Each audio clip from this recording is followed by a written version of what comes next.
first job in pro wrestling. So obviously you're going to be trained somewhere. Where were you trained exactly? I didn't even write that down. In Minnesota, Brad Ringens trained me. Oh, so with the AWA, was he still affiliated with AWA at that time? Um, I don't think he was then.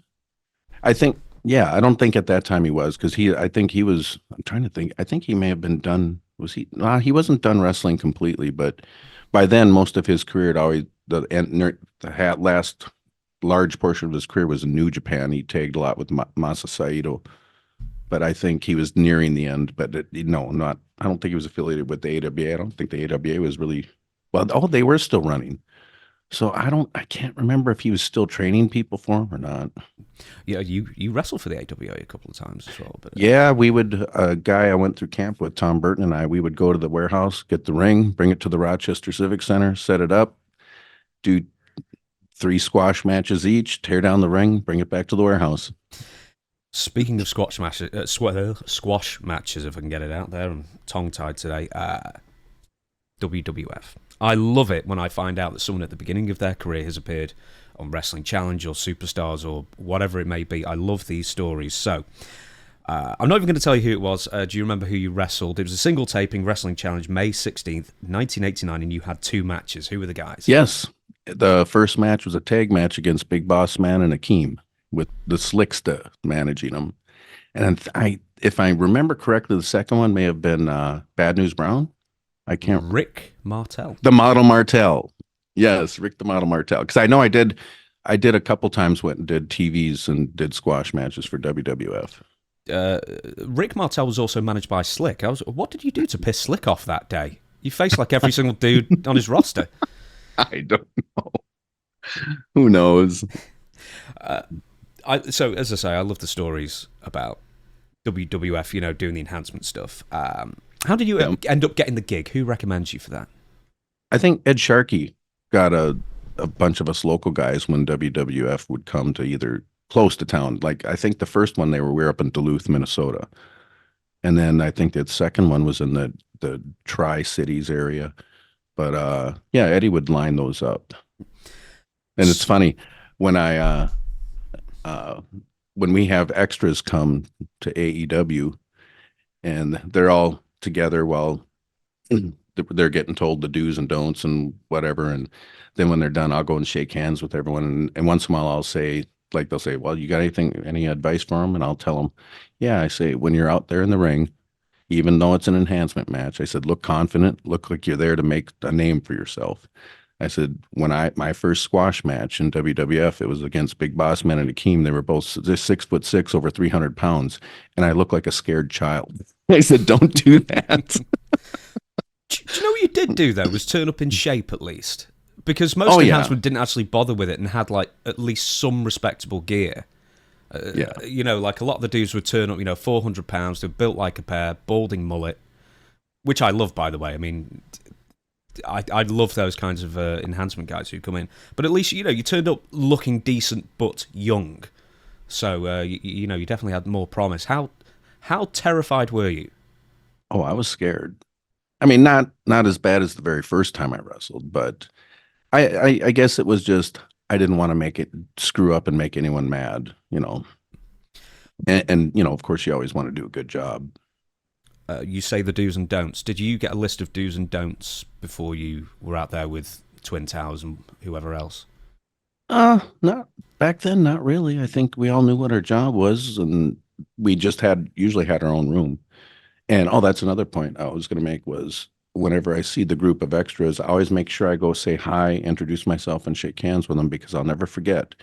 First time in WWF, we're all of us extras in our own room, and the Bushwhackers came in and went around and said hi and shook hands with everyone. And I'll never forget that, just to make us feel comfortable and welcome. Do you have any interaction with, Bad News Brown or Rick Martel or the Twin Towers before you go out there? Do they give you any advice or just say, don't get anything in, I'm just going to eat you up? Or was there no pre-planning in that sense? It varies on each guy. Like when I first saw Bad News Brown in the locker room, I went up and introduced myself and I said, we'll be working together. And he says, all right. He says, I'll talk to you a little bit later. And he laid down and took about a 2 hour nap. So, and he pretty much just said, listen, because back then, a lot of it was called out in the ring. So you just listened. And you usually knew what the finish was. Oh, there was one time with Big Boss Man and Akeem. He said, after the pin, he says, now I'm going to handcuff you to the rope and I'm going to get my nightstick out. He says, I want you to fight me. He says, no one ever fights. He says, I want you to fight. So when he was getting his nightstick out. So after he handcuffed me to the rope, and as he's pulling his nightstick out, I'm kicking at him, I'm swinging at him and everything. And then finally he gives me the shot with the nightstick and we're done. And I get to the back. As soon as I get to the curtain, he's standing there waiting. And he said, thank you for fighting back. He says, no one ever does it. And he gave me the biggest hug. He was so happy that I fought back. Yeah. Did he? I actually watched that match before interviewing you today. And do you know what? He looks like he took very good care of you, quite frankly. Oh, those two really opened my eyes up to what professionals are. I mean, it was an amazing experience. I'll never forget it. It looked like they were destroying me, and they took care of me. With that being said, so you get to the building that night. Who is sort of like the concierge? Who's the guy who sort of shows you where you're going to sit and who you're going to wrestle, that kind of thing? Oh, gosh. Back then, it may have been like Rene Goulet would tell you who you're working with and stuff. Let me have a look. Everybody took care of you, I'm presuming. Now, this is a money question, I know, but do you remember how much you got paid for? Yeah, $350 for the day. That's not too bad. No, back in '89, that was a decent payday. Just, and you never knew. So, and if you didn't even get used, you still got paid that $350 just because you went out there, you made the trip there. But then you never knew whether you're going to have 1, 2, 3 matches. Did anybody recognize you because it was the same day? Did anybody recognize you from the first match to the second? Or call your name? Oh, the fans? Oh, yeah. Well, back then, there would be like about 32 or 34 squash matches. And at the end, you'd have maybe a tag match with 4 superstars. So the people would stick around to see that match. But it was run like clockwork. It was like a conveyor belt. You and your referee would be passing the other jobber and his referee in the aisle. That's how quick they kept the matches moving.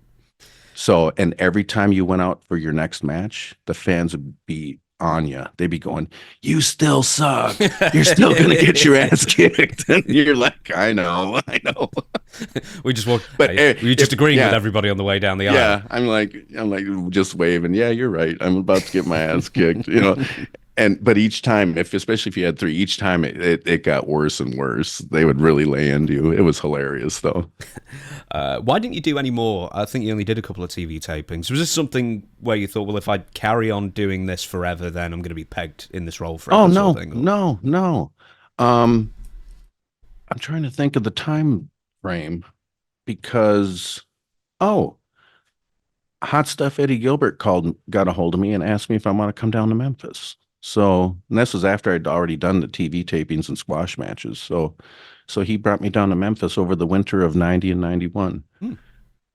And then when that was done, I went $1,200 in debt. I said, all right, time to move back home and get a regular job to support my wrestling habit again and get myself out of debt.